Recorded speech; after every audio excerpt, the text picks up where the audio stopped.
আমরা গতকাল দুজন আসামিকে অ্যারেস্ট করি।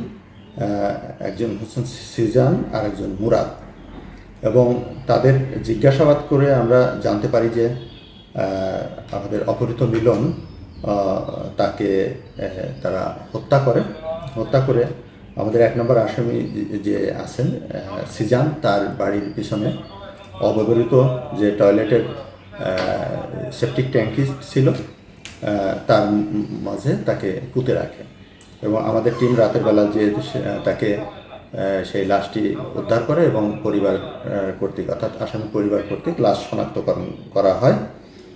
এর সাথে জড়িত মোসাম্মদ রত্না আক্তার ইভা, বয়স 19 বছর, তাকে আমরা অ্যারেস্ট করতে সক্ষম হই। এছাড়া আসামি মুরাদের হেফাজতে থাকা, আপনারা জানেন যে এর আগে কিছু টাকা লেনদেন হয়েছিল যেটা আমাদের জানার বাইরে, আমরা তাদেরকে নিষেধ করেছিলাম, কিন্তু আমাদেরকে না জানিয়ে তারা হয়তো তাদের সন্তানের নিরাপত্তার কথা চিন্তা করে টাকা দিয়েছিলেন।